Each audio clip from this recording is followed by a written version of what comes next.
अरशद शरीफ कत्ल case, supreme court का आज नई तहकीकाती टीम बनाने का हुक्म। चीफ जस्टिस उमर अता बंदयाल ने रिमार्क्स दिए, अरशद शरीफ का कत्ल अंधोनाक वाकया है, ये एक क्रिमिनल केस है, इसलिए अदालती कमीशन की जरूरत नहीं। अदालत चाहती है टीम कत्ल की आजादाना तहकीकात करे। वजारत खारजा सबूत इकट्ठे करने में दोस्त ममालिक और आलमी इदारों से मदद ले। फैक्ट फाइंडिंग कमेटी की रिपोर्ट अदालत में जमा।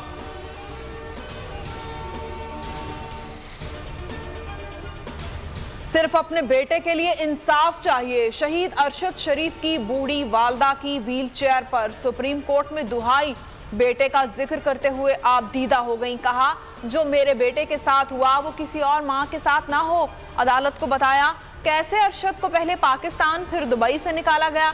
जिन लोगों ने पाकिस्तान और दुबई से निकलवाया उनके नाम लिखे हैं। चीफ जस्टिस ने कहा, आपके गम में बराबर के शरीक हैं। खुसूसी JIT आपका बयान घर जाकर रिकॉर्ड करेगी।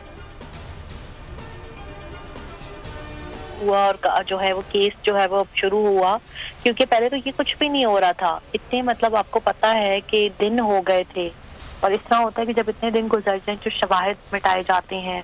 फिर फैक्ट फाइंडिंग रिपोर्ट जो है वो मिली है, लेकिन कल फिर जब धक्का लगा कि जब पुलिस ने अपनी मदयत में जो है वो FIR दर्ज कर ली, तो ये चीज बहुत मेरे लिए अजीब सी थी।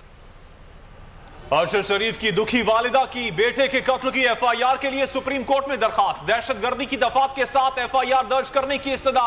मौकिफ अपनाया, अरशद शरीफ का कत्ल दहशतगर्दी है, साजिश के तहत कत्ल किया गया। तहरीक अदम एतमाद के बाद सख्त नताइज की धमकियां दी गई। अहलिया जवेरिया सिद्दीक ने बोल से गुफ्तगू में कहा, पहले कुछ भी नहीं हो रहा था, अब बस खुद नोटिस केस चल रहा है, यह इंसाफ की तरफ पहला कदम है। अरशद शरीफ की वालिदा ने जो खत लिखा है उनको इंसाफ मिलना चाहिए। FIR उनके मुताबिक दर्ज होनी चाहिए। श्री मजारी की गुफ्तगू। फवाद चौधरी ने कहा, अरशद शरीफ की वालिदा को मुतमईन किया जाए, मुद्दई की दरख्वास्त पर FIR दर्ज होनी चाहिए। इस वक्त पाकिस्तान को जोड़ने की जरूरत है, बंद कमरों के फैसले अवाम नहीं मानेंगे।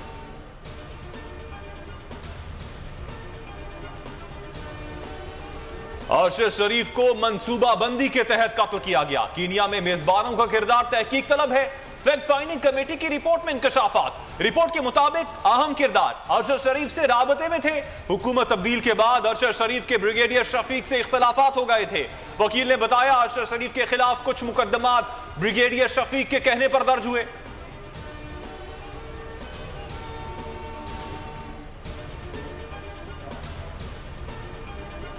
पोस्टमार्टम रिपोर्ट के लिए हाईकोर्ट गए थे। 11 नवंबर को रिपोर्ट मिली। 600 सफात की रिपोर्ट में से चीफ जस्टिस के पास 80 से 60 सफात पहुंचे हैं।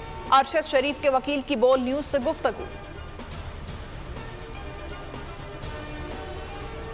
लोग इस गलतफहमी से बाहर निकल आए कि असेंबलियां तहलील नहीं होंगी। इमरान खान का दो टोक ऐलान, कहा काफ लीग पर एतमाद है, परवेज इलाही हमारे साथ खड़े हैं। जबान पाक इजलास की अंदरूनी कहानी सामने आ गई।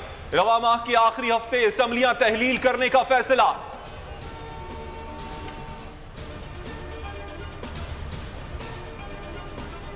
इमरान खान की ख्वाहिश है कि असेंबलियों की तहलील में ताखीर न की जाए। हमारी ख्वाहिश है कि पंजाब में और खैबर पख्तूनख्वा में माह रमजान से पहले इलेक्शंस का प्रोसेस मुकम्मल हो चुका हो। हम हरगिज कोई ऐसा कदम नहीं उठाना चाहेंगे जिससे मुल्क को नुकसान हो या मुल्क के किसी इदारे को नुकसान हो। जमान पार्क में तहरीक इंसाफ के बड़ों की बैठक। शाह महमूद कुरैशी ने कहा, इमरान खान की ख्वाहिश है कि असेंबलियों की तहलील में देर ना की जाए। मुल्की मसाइल का वाहिद हल इंतखाबात हैं। हम ऐसा कोई इकदाम नहीं करेंगे जिससे मुल्क को नुकसान हो। फवाद चौधरी ने कहा, पंजाब असेंबली के स्पीकर और दीगर लोग हमारे साथ खड़े हैं। हुकूमत इमरान खान को नाअहल करना चाहती है जिससे मुल्क को नुकसान होगा। इलेक्शन करवाओ मुल्क बचाओ मुहिम का आगाज हो गया। लाहौर में महंगाई के खिलाफ पहली रैली क़यादत हमाद अजहर ने की।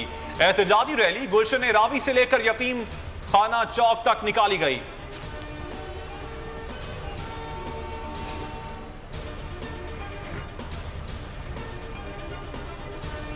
आर्मी चीफ की मज़ार क़ैद पर हाजिरी। जनरल आसिम मुनीर ने क़ायद आज़म मोहम्मद अली जिन्नाह को खराज अक़ीदत पेश किया।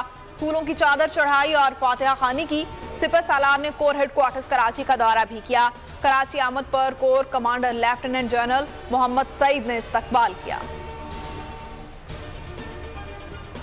लेकिन इस मुल्क में आपको ये साबित करने के लिए कि आपकी जान को खतरा है, आपको जान देनी होती है। जैसे अरशद शरीफ शहीद साहब ने दी, उसके बगैर तो चारा नहीं होता। लॉ है डबल जेपर्डी का जी, आप एक मुद्दे पे 2 FIR नहीं काट सकते, मगर हम 2 FIRों पे क्या दुखी हों या क्या हों। सवाती साहब की एक मुद्दे पे 50 काट दिए, लेकिन इस दफा कौम जाग चुकी है। ये एक है बात, अगर देखें तो अगर पूरी कौम जाग गई है। अरशद शरीफ साहब शहीद हो गए बस, लेकिन उनकी शहादत के बाद आप देखें जो लोग जिस तरह निकले हैं, और आज भी सही चले 100 मोटो हुआ ना, हम ना बिकेंगे, ना हम झुकेंगे, ना हम डरेंगे। ये बिल्कुल तय हकीकी सहाफत करते रहेंगे। हमारा ये कारोबार नहीं, हम हकीकी सहाफत करें।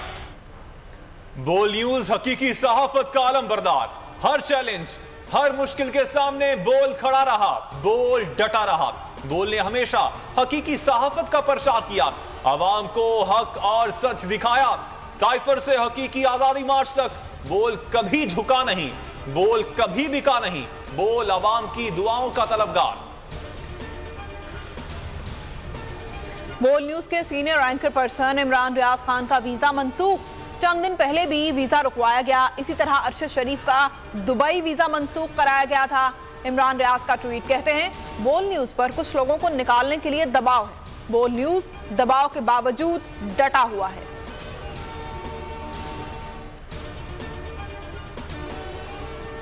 फुटबॉल वर्ल्ड कप के क्वार्टर फाइनल लाइनअप मुकम्मल।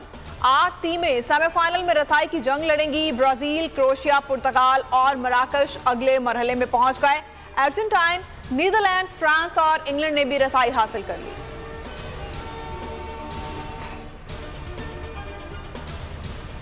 बांग्लादेश ने भारत को वनडे सीरीज में हरा दिया। मीरपुर का मैदान भारत के अरमानों का कब्रिस्तान बन गया।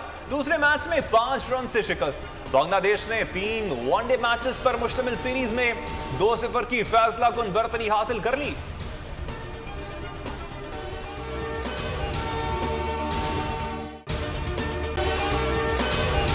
अगर आपको ये वीडियो पसंद आई है तो हमारे चैनल को सब्सक्राइब करें और बेल आइकन को प्रेस करें। तारीख में पहली बार इमरान खान, आसिफ अली जरदारी, शहबाज शरीफ, मरियम नवाज, मौलाना फजल रहमान और बिलावल भुट्टो सब एक साथ चल रहे हैं सिर्फ बोल पर। सब्सक्राइब करें और बेल दबाएं ताकि कोई खबर रह न जाए।